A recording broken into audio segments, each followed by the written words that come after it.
From the European Parliament in Brussels, this is Raw Politics.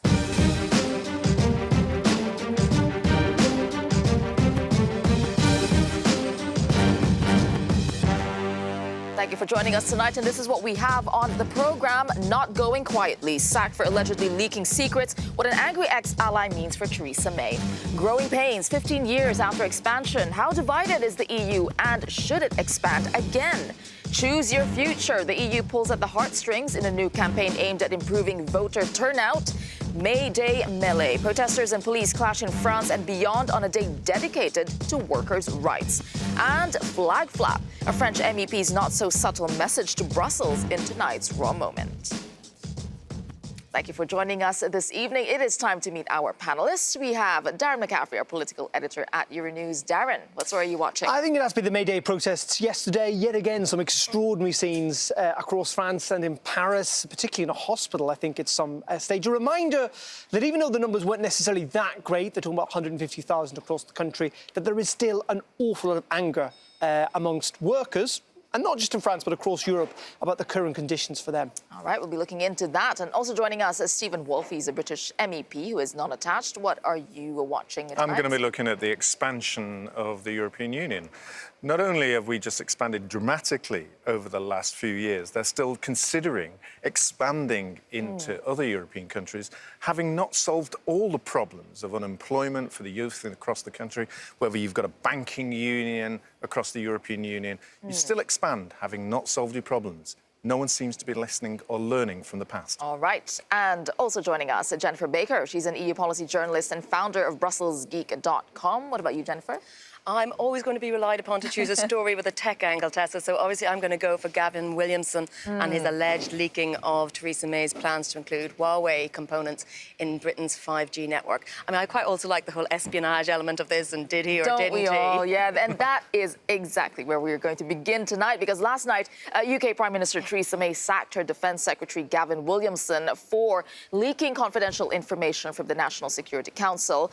She blamed him for revealing the plans to allow Chinese telecoms giant Huawei a role in building the UK's 5G network. Of course, it caused another day of chaos for Theresa May's government.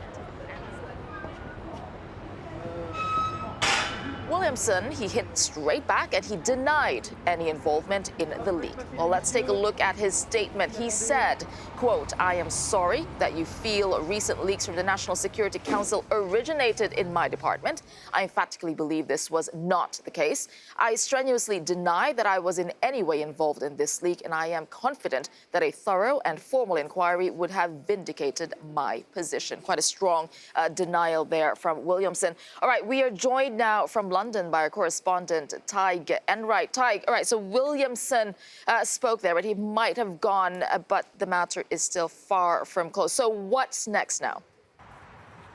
Well, the Prime Minister is trying to draw a line underneath it. She rolled out her deputy, David Lidington, today to say, that's it, let's move on, the matter is closed, and there's no need for the criminal investigation that some people are talking about, most notably her opponents. You've got Labour's deputy leader, Tom Watson, pointing out that, you know, if you leak the details of a national security meeting, that could be constituted as a breach of the Official Secrets Act, and pointing out that some pretty high-profile civil servants here have gone to jail in the past for doing just that. And just as Theresa May is trying to draw a line underneath it, difficult times from her own party colleague, her own cabinet colleague as well. The Foreign Secretary, Jeremy Hunt, on a trip to Africa, and seemingly while he's there, either not picking up or simply ignoring the usual emails or briefings you get from your communications advisors about lines to take in these situations, saying that it's not for politicians to decide whether or not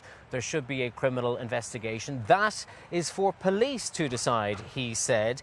And it really is all more evidence stacking up of a cabinet in absolute disarray, and more figures, including Gavin Williamson, jockeying for position and trying to get ahead in the race to replace Theresa May. Yeah, yet another headache to add to Theresa May's list there. All right, so I mean, as much as politicians are trying not to talk about Brexit these days, the negotiations, they are still rumbling on. Has there been any progress in those talks, Tig? Good question, because we're told by both sides that there has been progress, but little insight as to how they're making progress, how they're squaring the circle of one party, the Conservatives, not wanting there to be a customs union post-Brexit, and Labour saying that they do want it. And some serious verbal acrobatics going on, particularly from Theresa May, trying to say that some things are changing while at the same time they're not. You know, yesterday she was being questioned by MPs here on the liaison committee, being asked about whether there was movement on compromise on a customs union. She dodged those questions, saying things like, you know, my vision for a no customs union Brexit is really not that different, she said, bizarrely, from Jeremy Corbyn's vision of there being a customs union. And that question dodging, those non-answers, continued today under questioning in Parliament by Labour's Yvette Cooper. Look, resilience is a strength, but stubbornness is a weakness. What is the evidence that you are actually on something as important as customs to manufacturing across the country, that you are actually prepared to properly make some changes? Well, you ask what the evidence is on compromise. There are a number of areas on which we have shown our willingness to compromise in matters relating to the withdrawal agreement. Other issues, but not on this one. Well, first of all, you accused me of not being willing to compromise. I've pointed out that we have shown our willingness to compromise. Of course, from Theresa May's perspective, she cannot show willingness to compromise until today's local elections are out of the way and people stop voting. The last thing she wants to do is show Conservative voters that she is willing to do a deal with Labour. So perhaps there'll be a different answer tomorrow, and perhaps a whole other set of problems for her. Get to that one in just a moment. Thank you for that, Tig. And I see that the protester has made his way that behind. man is still there. Yes, found his way to Tig's background. All right, so let's talk about the Williamson leaks there. Stephen, the timing, it's interesting when this is coming out for Theresa May. Some would say, you know, it couldn't be worse. How damaging is this for her? Well, it's extremely damaging for Theresa May because she's now having to sack the person who helped to get her into number 10. He was the campaign manager. So if you're going to trust someone so implicitly, it was Williamson, and now she's being forced to fire him. Either she has some compelling evidence that shows that he actually caused the leak, or this is part of a plot to ensure that he does not stand as a capable leaver in terms of someone who represents the leaver wing of the Conservative Party as the next potential leader after her. Now, that's where all this machinations is going to go. I don't know the truth of it. Do any of us really know the truth of it? But what should have happened is two things. Firstly, there should have been a proper investigation that had committees to find out who actually caused the leaks, and Williamson is right on that. And secondly, if that's incorrect, and he actually did leak, Hunt is correct, it is not the decisions of politicians to stop criminal investigations. He should be charged like anybody else, if that's true. Okay, before we get into the investigation bit, you were talking about the tech angle. Is it will that be a possibility that we can find out? If there is strong evidence, if Theresa May says she has evidence, she might well do. Well, I mean, Theresa May has said today there is compelling evidence that suggests he was behind the link. That is not, it's saying that he was definitely behind the leak. He's come out saying he swears in the lives of his children, which is a pretty emphatic statement to make in public, that he did not leak it. I mean, the point is as well is, I agree, actually, that, you know, if he has done something criminal investigations should take place. And if he hasn't and there's no evidence, then why has he been sacked? In terms of the Huawei situation, a lot of people are saying, well, maybe if she wants to plough ahead, regardless of all the tech advice she's getting about security and cybersecurity and so on, the public had a right to know that. And maybe then we get into questions of whether he was a genuine whistleblower or not. And briefly, Darren, what about the idea that this is a way of Theresa May showing strong leadership? Like, she's cutting off an ally. It is an ally. For Theresa May, it was an incredibly decisive decision. I don't think we can take away from that. It reminds us that, despite many obstacles, she is still ultimately in charge of the government and has got the ability to do this. I think a few things are interesting. First of all, you know, Gavin Williamson in an interview this afternoon saying that he is massively comfortable with the prospect of a police investigation, saying that he thinks it would lead to the nicest apology from the Prime Minister possible, far nicer than the last letter she sent to him last night. I think the problem with it is police investigation, you could argue, even though they've all signed the Official Secrets Act, then in many regards they haven't broken the law because they haven't actually released any confidential secrets. This was much more a political matter in which it appeared that a cabinet minister was trying to make a statement about their strength when it comes to Huawei and China. And so in those regards, I think Theresa May, as a politician, was making a political decision about someone stepping too far when it comes to the National Security Council. But you're right, be in no doubt, if he is insistent that he is innocent, and there isn't actually direct correlatory that we've evidence seen so far, yeah. He's going to cause a stink, and that could get very, very difficult for Theresa May. It's interesting that this is happening. Clearly, we know the context. We talked about it with TAIG, the local elections, because before that big EU elections later this month, we know that voters in England and Northern Ireland are heading to the polls. In fact, today for council and mayoral elections, over 8,400 seats, 259 councils and 6 mayoral seats are up for grabs. This is the first time that the UK electorate has been asked to vote since Theresa May failed to get her Brexit deal through Parliament. So that is the context with which this is happening. Do you think, they're trying not to talk about it, but do you think that people will actually use this as an opportunity to get their voices heard on Brexit it is the most extraordinary thing about this campaign that every party has almost decided not to talk about Brexit because it is not beneficial for any of them to talk about Brexit. They don't want to talk about it, but unfortunately... But will people actually vote It's on the tongues of this? every person in the United Kingdom who's going to vote. They're not looking at what your local council is. They could have done a great job for you in your streets and looking after your bins and all the rest of it, but they're not looking at that now. They're going to punish the parties for whether they're either A, they're supporting Brexit, or B, they're supporting Remain. And that's what's going to happen. And I will see a really hard hit on the Conservatives. I think that's 800 to 1,000 is my estimate. I think that's possibly true, but I think what will drive the electorate this time round in these specific elections will be apathy. I think we'll not see an awful lot of people turn out to vote. Well, I think how many turn out to vote and which way these councils swing, taken into account, maybe some people do care a lot about their bins even and don't care as much about Europe. What I think is going to be interesting to see is the bellwether and the compare and contrast between how many people show up for the European elections. And that is what will be, after the fact, what people will be analysing. The problem, of course, wider politically for Theresa May is that, tomorrow night will be a very difficult night for the Conservative Party for a whole load of reasons, but they will lose a lot of council seats. And we know that Conservative councillors, are pushing for a vote of confidence in the British Prime Minister. So an extraordinary thing that has never happened in the history of the party next month. So it'll just add... yet again, to the pressure on to the list of her worries. All right, the voters in the UK will be back at the polls in a few weeks when the European Parliament holds its EU-wide election, so that's coming really soon. Well, let's get the latest now on the campaign with today's Ballot Buzz. A spring day in Budapest, where today, two of the protagonists in the European election campaign are meeting. Italy's Deputy Prime Minister Matteo Salvini is in town to meet with Prime Minister Viktor Orban. Ahead of their gathering, Orban, who has been suspended from the European People's Party, said the EPP wants to tie itself to the left, and that's why he now wants to cooperate with Europe's right wing. Continuing the charm offensive, Orban branded Salvini the most important person in Europe today. Meanwhile, Roman Catholic archbishops are getting in on the action.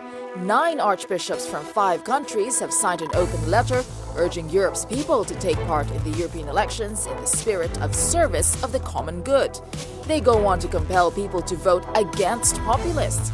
Some would like to oppose the European Union and retreat to independent nations, they say. We are convinced that solidarity and collaboration among nations is the most fruitful answer we can make to Europe's current issues. Also trying to drum up interest in the EU elections, the European Parliament. Today, I'm being born. Like thousands of children all across Europe.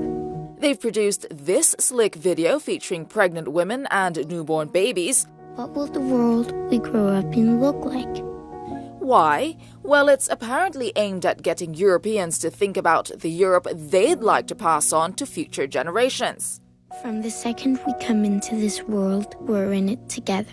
It's clocked up 53 million views on Facebook and has been shared more than 73,000 times. A labor of love for the EU, perhaps, but would this convince you to get out and vote? Today, I'm being born. Choose the Europe you want me to grow up in. Right, well, there you go. I mean, seeing that, I mean, I know it's the first time you're seeing that. It is the first time. It's trying to pull at the heartstrings, isn't it? Is It this is, the way to but go? Do you think it's convincing? I looked at that and immediately thought, fail, fail, fail. And the fact that it's only been shared 73,000 times shows it's failing already. But it's been viewed 53 million times on Facebook. I Has saw it that. been viewed to the end? Because honestly, that's it the is point. so Right. long. I couldn't make it past the 1.5 minute mark. I'm 3 minutes shocked, is a long 53 time million on social times? media. I have to say, Really? I quite like it. And I like it for, first of all, as an advertising employee, we're talking about it. It's different. It stands out. That But means does the message that get means through? Well, I think it's meant to try and engage voters, isn't it? I mean, it's different from what we'd expect from a European Union election campaign ad.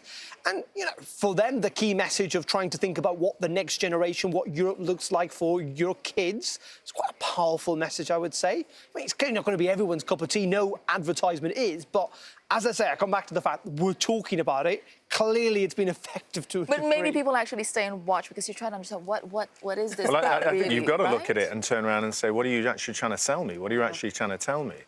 And so if you've got a bland message that's just about children, almost all political parties say that, but actually it's not really telling them what it's going to do. Better than Jean-Claude But it Juncker is a walking around view. kissing babies' heads. It is a view into what the Parliament, how the Parliament I wants to certainly would communicate. wanted to wash my Well, it's baby's not head if making the Jean-Claude point that Juncker had it's done an that. urgent point that we have an urgent time in politics in Europe that you need to get out and vote now. If you think, well, I've got 18 years before my kid's, grown up enough for it to make a difference to.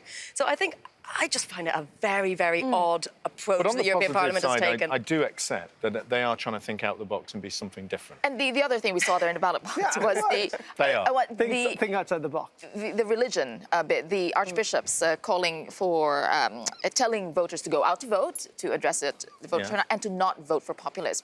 Is that overstepping the line when Yes. you have? I mean, as a Catholic who has been criticised for being a populist out there, I find that a despicable aspect of my own religious leaders telling them that they shouldn't vote for somebody like me who has been supporting my religion, supporting the views of engagement with people, but in a different argument. Not to turn around and say, criticise individuals because you are a difference to us. And that is taking sides. You certainly shouldn't be doing that in terms of politics. Why shouldn't? Well, I mean, the church is Lots of organisations take sides. Precisely, the church is part of civic society, and in a sense, it's perfectly So entitled. religion as a political rallying cry is It's okay. politics. I mean, first of all, I'm not making a case here for religion having been part of, let's say, the state apparatus, like it is still in many that's what it European feels like. countries. But I'm saying that it is part of any other section of society. It should be able to express its views.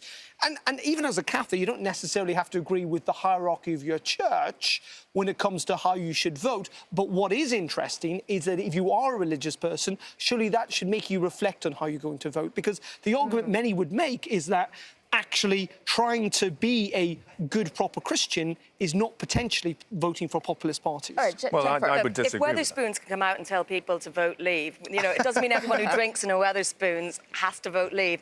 And I mean, I think so many organisations, civil society organisations, companies like Weatherspoons, two political parties, all have a political voice now. And I actually think, in some ways, it's good that these organisations that have taken a hands-off approach are saying, look, politics matter. Going to the ballot matters. So, I think, there is a is it title okay? for anyone to have Is a it okay? How position. faith and how Yeah, we but- should live our lives exactly, in a but general, decent way. politicians, when they bring up the fact of Christian values all the time, I mean, we've heard this before. Is that okay? Is that perfectly Yeah, you acceptable? can have it both I ways. You can have it both I ways. think that's essential about politicians, that if they have come from one side or another, or a particular religious view, you need to know about them to inform your view of whether you support their particular views. But for the church to be able to say, we're only supporting one side of the political agenda, which is what they're doing. They're disenfranchising. But this is their the Want to get the last word in. message to Let's leavers take is- the is- example problem for of the message for abortion leavers referendum. is Okay, don't we're be- very clearly campaigning one side there and not the other. Yeah, and they were telling nobody got upset about Catholics that. like me, we're not welcome in the church. Okay, last word. That's their message. All I We're would not add welcome. is that I think the reason this is uncomfortable for some people is because clearly, actually, when you look at the political dial, most people who do vote for populist parties or are more conservative also tend to be more religious, and this message might be uncomfortable for them. Okay, all right. We have a lot more discussions coming up for you on Raw Politics. Should the European Union admit new members? Brussels celebrates 15 years since its so-called Big Bang expansion. Plus, May Day violence. Protesters clash with police in major cities across Europe. What's driving their anger? We'll talk about that after the break.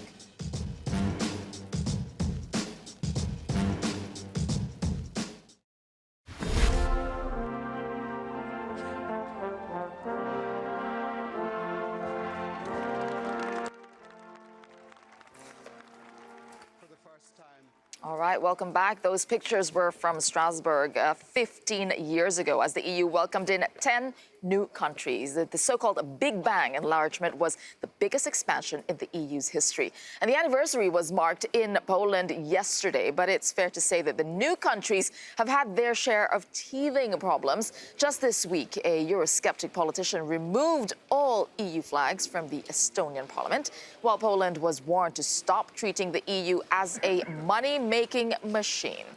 Well, EU Commission Vice President Jyrki Katainen said, quote, "The EU is not just a money machine, a cow that you can milk. We are expecting a more substantial contribution from Poland for the future of Europe."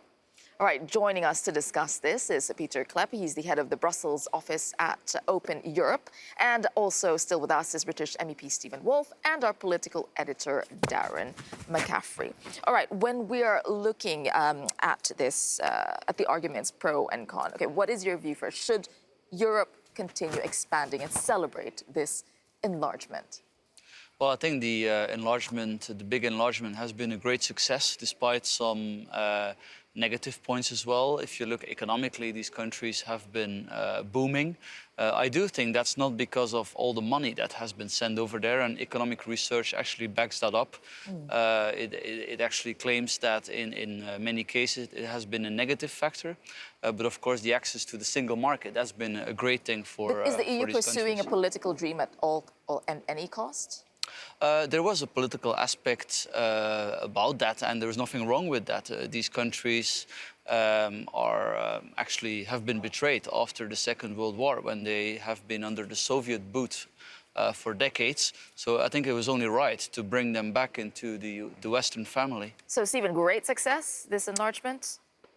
I'll agree with you in the sense that there has been some success. I wouldn't say it's a great success. There's certainly the economics have worked. And the reason why it's become a success, in the early stages in particular, the growth was predominantly in the first 5 years of their joining. And that was because they'd adopted free market policies. They become effectively more conservative, and they opened the markets to what was closed. So they had that initial boost. But where it's gone wrong is because most of these countries, as Peter had said, were under the boot of the Soviet Union. And they thought they were coming in to become independent nations with a real good view of how they could run their own countries. And now they're coming up against the bulwark of the European Union that is saying, hang on a minute, if you're going to get money from us, you have to do as you're told. And they don't like that. There are those that argue that the enlargement has happened too fast. North Macedonia and Albania, the talks will happen Well, next I mean, month. we're going to have to see. And clearly, what we heard from Merkel and Macron earlier on this week is that I don't think we are going to see the accession process, particularly for countries like Serbia and others, potentially as soon as maybe they had hoped or had expected.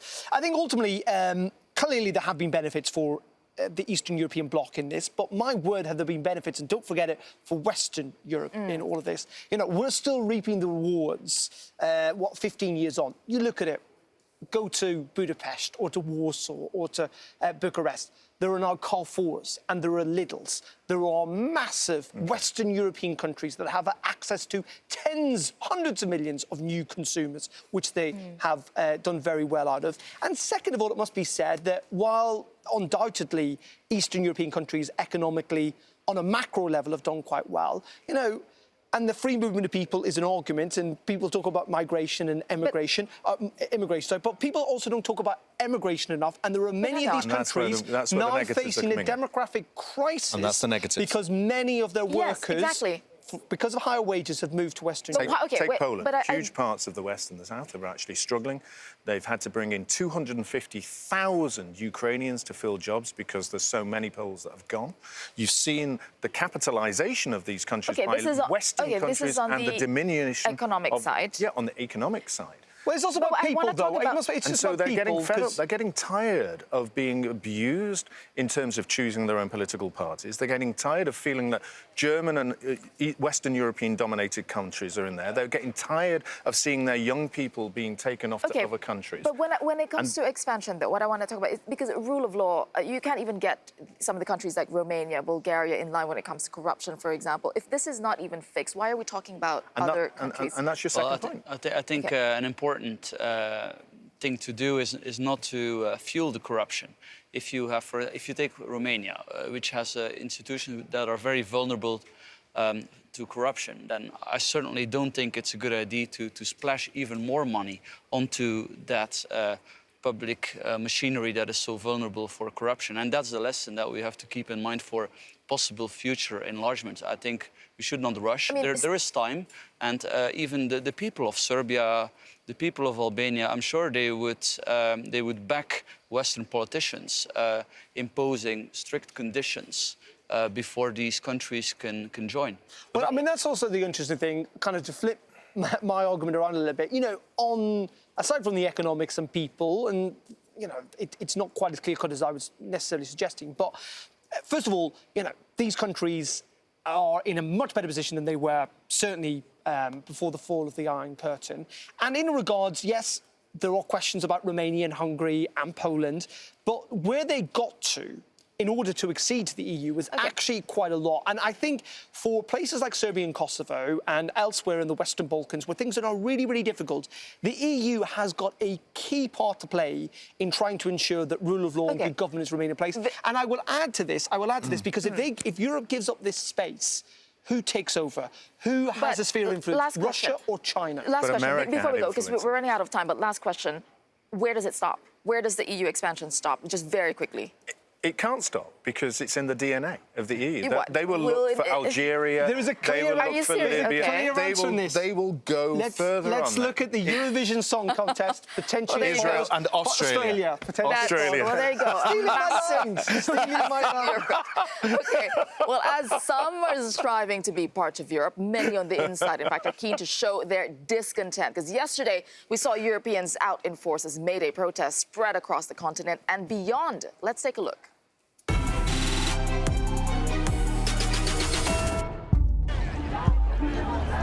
In cities across Europe and beyond, tens of thousands of people marched in annual May Day rallies, rebelling over everything from wages to benefit cuts to unemployment and inequality. Workers chose to spend the bank holiday demanding change. While the majority were peaceful protests, France saw the worst of the violence as police and demonstrators clashed amongst tear gas and water cannons in marches which mirrored the yellow vest unrest of recent months. Dozens were arrested as authorities struggled to quell the demonstrations.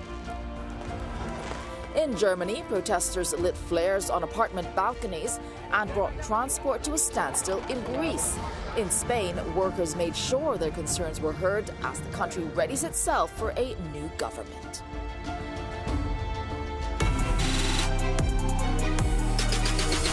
Okay, we saw bits of violence there. I mean, largely it was peaceful, but the anger that we're seeing, is the anger justified? Are workers' rights even under threat in Europe? I think that's exaggerated, but there's definitely a feeling of estrangement. It has to do with technological disruption, but most certainly in Europe also with the fact that the welfare state is failing. The commitments taking on are simply too big. The tax burden in many countries, for example in France, are way too high. It seems politically very difficult to get spending cuts, public spending cuts, in order to finance lower taxes. But in the spirit of fairness, I mean, hasn't the EU done? I mean, you've been here at the Parliament. Hasn't the EU done their bit in trying to improve workers' rights as well? It's more than just workers' rights. Malcolm X used to say, you can't get peace without freedom. There's no freedom without peace. And what you're going to find on the streets across the European Union and different countries, and the violence that's shown, is a disenfranchisement between people at the bottom end of the economic ladder, but now moving into the middle class, who feel that you've got an elected group of people who are just simply ignoring them, or the policies that they implement are not really helping them. And that kind of separation between a political class and the working and middle class now is going to grow more and more. And you'll see that in this elections. You'll see it when more Eurosceptics or people opposed to being the elites will get elected. Slightly different view of this, and actually picking up what Peter said, which is we've now got ourselves into a situation where actually welfare states and the kind of social net that Europeans have got used to has kind of raised expectations. And voters now have so high expectations of what their government should and can do that in those circumstances, unless we're literally going to tax everyone to 100%, that's simply not going to be possible. And at some stage, there has to be this levelling out between, and an honesty from politicians who promise too much to the electorate, between those that say, we can only do so much. Right. OK, we'll leave it at that. Coming up on Raw Politics, the latest from Venezuela. Opposition leader Juan Guaido is calling for a series of strikes to force Nicolas Maduro from power. But does he have enough support? That's coming up next.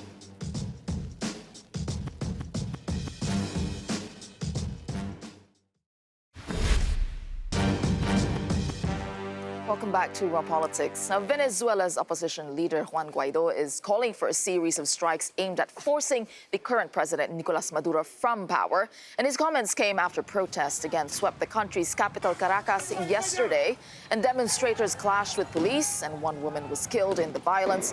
The protests came a day after Mr. Guaido released a video call to action and called for a military uprising. But speaking in a televised May Day address, President Maduro said an attempted coup had failed. He also blamed the U.S. for the uprising after its Secretary of State said Mr. Maduro was planning on fleeing the country.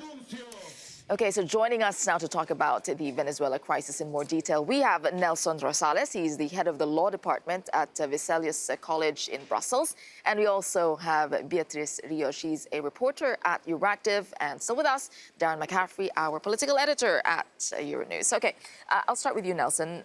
Just very quickly on what's going on in Venezuela. Do you think that Guaido has actually missed his opportunity, that this is just futile, what he's doing? No, actually on the opposite. I think he took the right path. He actually took the opportunity on the hands because the situation in Venezuela needed a drastic moment. Like, he needed the Venezuelans to go on the street. But he doesn't have the momentum right now. I mean, you look at the numbers of people, he's not going to get the military on his side. It's really difficult to get the military on the side because the military is really compromised with drug cartels and with all the corruption that is going on. But at the same time, if you see the photos of the people all over the cities, we're talking not only in Caracas, but it's a national movement. There are thousands and millions of people protesting on the street. The thing is that when the clashes start happening, when the police start showing and the military start repressing the people, of course, you're going to see just this group of young 20 years old students who are throwing stones to them. But the massive population is still there. So clearly this struggle is going to continue and everyone else is watching. Is this going to be the new battleground, especially between Trump and Putin? Because both countries have vested interest in this country. And that's what we are seeing so far. So we have on the one side Russians saying that it's an attempted coup that has failed and that is unacceptable. And then we have on the other side the US claiming that they are even considering again a military operation to support Guaido. So it's indeed going to be very important to see how those two superpowers are going to play here, because it's not the first time that we have seen the intervention of both Russia and the US in a third country that has ended badly. Is it going to be sticky between the two? I mean, this is going to be a new... Yeah, I think it's interesting that Donald Trump has made quite a lot of, made a big issue of this. I mean, it would be very easy for the Trump administration in some ways to ignore Venezuela. The ambassador, I think their diplomats have had to talk because of this. Yeah, I think to a degree, there is some pressure.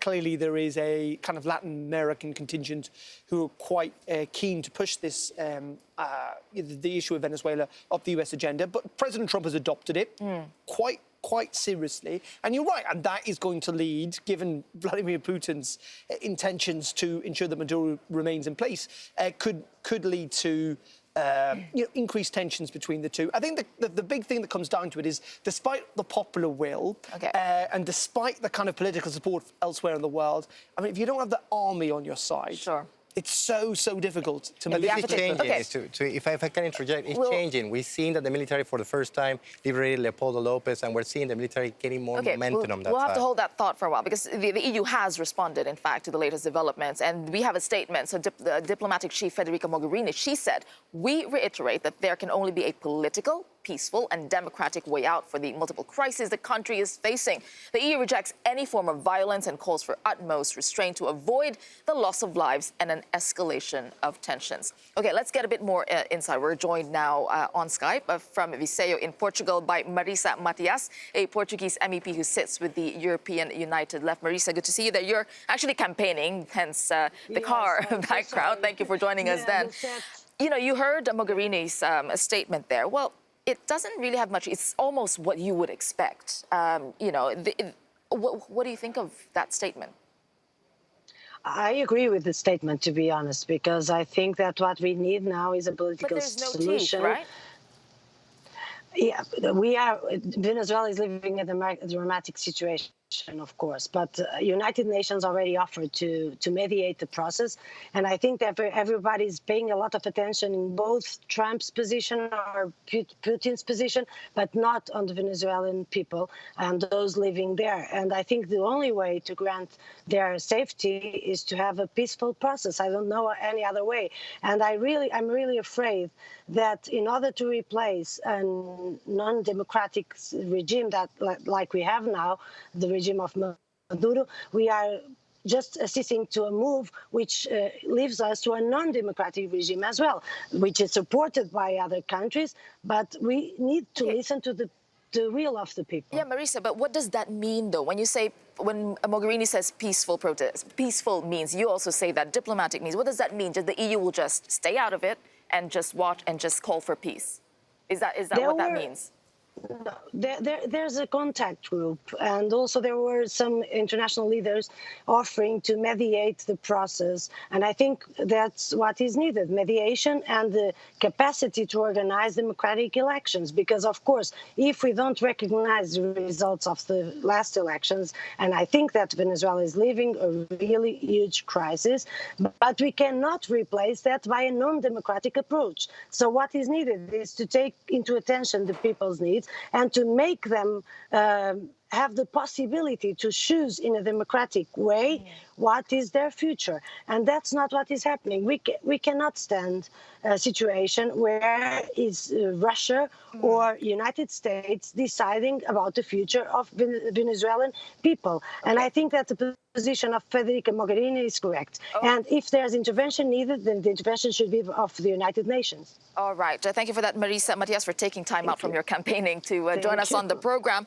You were reacting to what Marisa was saying.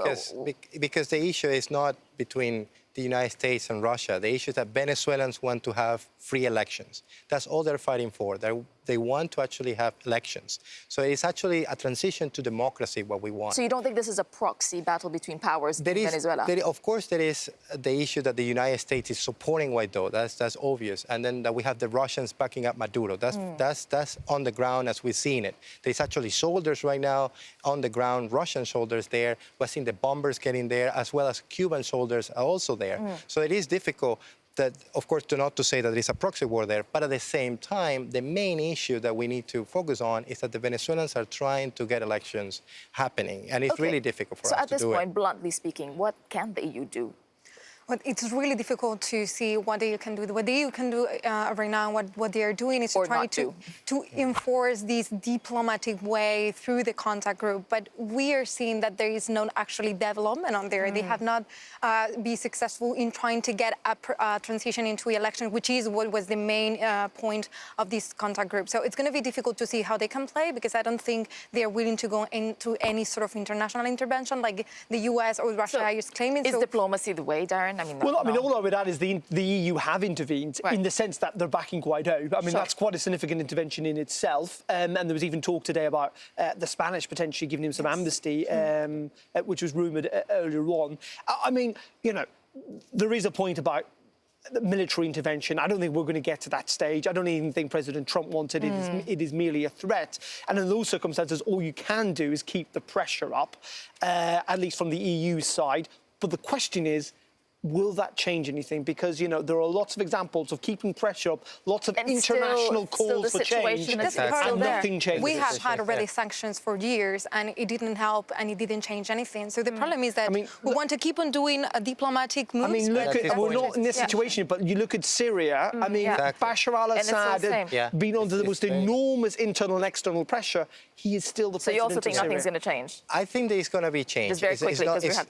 It's gonna happen. It's just a matter of time. It's just that Venezuelans are really determined to get freedom. It's gonna be difficult, but it's gonna happen. Okay, that's what Nelson has stated there is going to happen. Okay, now from Venezuela, we'll spin the globe and turn to Australia, where one politician has been left red-faced after a rather entertaining Facebook fumble. Let's have a look.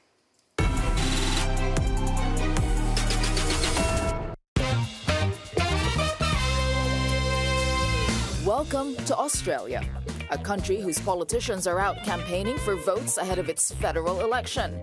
Among them, Angus Taylor, a Liberal MP who posted this video announcing how he'd secured 1,000 extra parking spaces at railway stations across New South Wales. Nothing untoward here, right? Well, one eagle-eyed Twitter user spotted this in the comments. Angus Taylor apparently commenting on his own video to say, "Fantastic, great move, well done, Angus." The comment was swiftly deleted, but not before most of Australia joined in on the fun. This MP's comments now inundated with people saying, "Fantastic, great move, well done, Angus."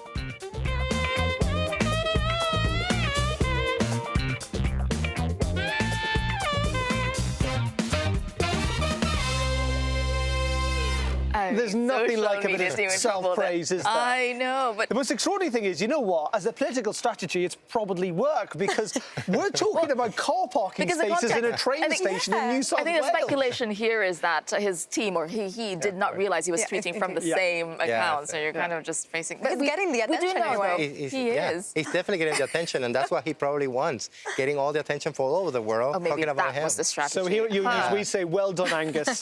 Keep up the good work. Great job. Okay, coming up. Earlier, you saw tens of thousands of Europeans take to the streets for May Day, and we want to know what you think. Are workers' rights, in fact, under threat in Europe? Well, your call is coming up at 7 p.m. CEST local time. The contact information is on your screen. You can call us at 00800 3333 7002 and get in on the debate. Use the hashtag #RawPolitics. Our lines are opening right after the break.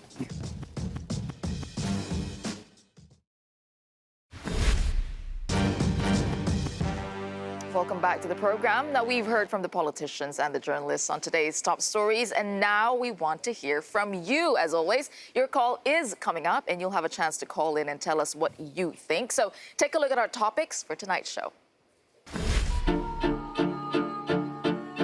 Europe is in danger. That's according to Roman Catholic archbishops in 5 EU countries. They're urging Europeans to combat, quote, the threats of Brexit, populism and nationalism by voting in the EU elections. They say European countries need to collaborate instead of retreating into independent nations. But are they overstepping? Should the Catholic Church get involved in the EU elections?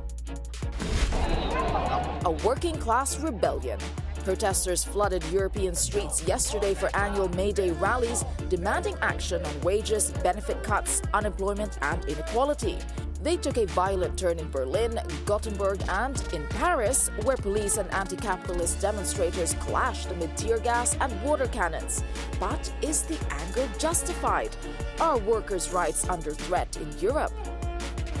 We welcome Slovenia to the European Parliament. 15 years ago, the EU welcomed 10 new countries, marking the so-called Big Bang expansion. And next month, EU members will decide on opening the door to North Macedonia and Albania.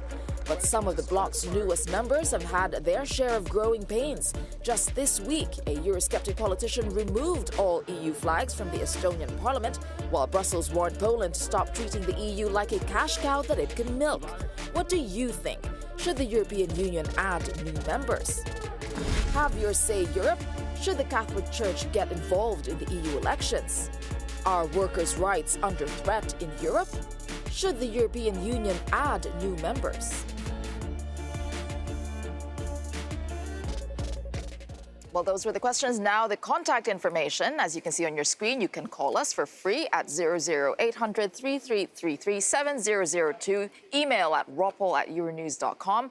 And on social media, you can use the hashtag #RawPolitics. We're waiting for you. And you can search for us on Skype. All right, joining us now is a co-presenter of tonight's Your Call, our Brussels correspondent, Jack Parrick. And back with us, Jennifer Baker, EU policy journalist. And still with me is Beatrice Rios, as well from Euractiv. Jack, so you're hosting tonight. I think you heard the conversation we had earlier about whether the Catholic Church should be involved in the EU election. We want to know what you think. I mean, this is I think this is going to get people talking as well. I think it certainly does. It was so interesting what the British independent MEP Stephen Wolfe was saying. Like, he said, I am a Catholic and I don't want the Catholic Church, telling people not to vote for me, calling me a populist. But while we are interested in what he has to say, we want to know what the people at home have to say about this. Are they a devout Catholic that follows the Church through their spiritual life and wants guidance on politics? Or are the people not Catholics and think the Church should stay right out of people's political What I views? find really interesting in Europe is that there's a lot of talk of secularism. But do you think this time the Church was overstepping?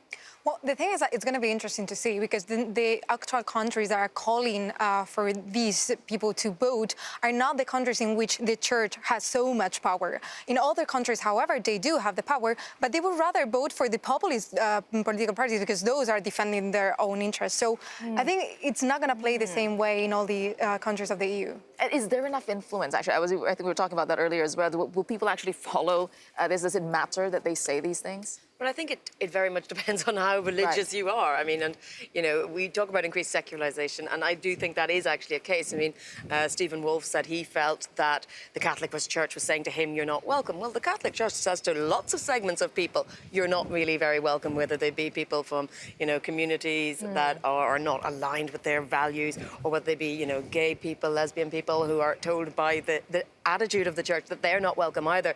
So, you know, I'm not going to shed too many tears for Stephen Wolfe, but I will be on your call as well, so I'm really interested to hear what other people feel. Yeah, so do call in. I mean, you join in the debate and let us know, do you think that the Catholic Church should be involved in the EU elections? And I think one other interesting topic, the question we're asking is, you know, there's the anger we see on the street, but are workers' rights actually under threat in Europe? Or is this a manifestation of something else? So are workers' rights under threat? Well, it's a huge question right now. We saw all of these protests across the European Union, some of them turning violent. The Gilets Jaunes protest movement that's been going on, obviously, in France for a long time. And I think that this is a big issue in voters' minds as we head into the European Parliament elections.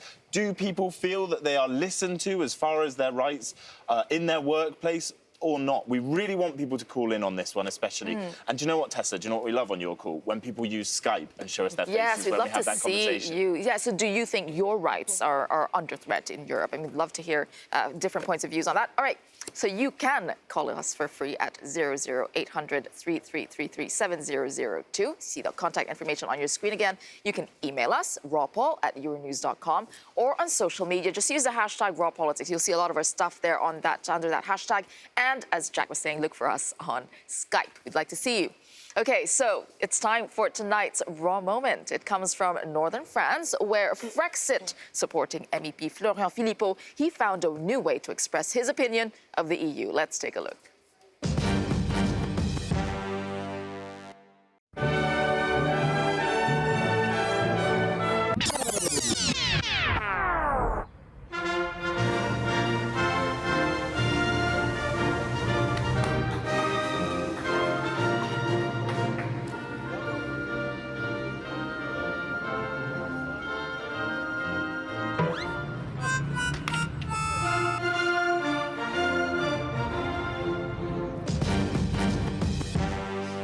I think that to become a thing these days? I mean, we saw that in Estonia, changing the flags. Small victories. This is, small victories. Well, it's like he didn't really know what to do after he'd taken the flag down. Oh, well, I've got this now. I mean, he was in danger of waving it for a second and he couldn't drop it fast enough, which I think is quite hilarious. The message was very clear there. I think we know how he feels. Okay, we would like to know what you feel and what you think, so do get in touch and tell us your views. So tell us what you're talking about. Again, use the hashtag #RawPolitics and join us on your call just after this program. Do have a very good evening. Good night.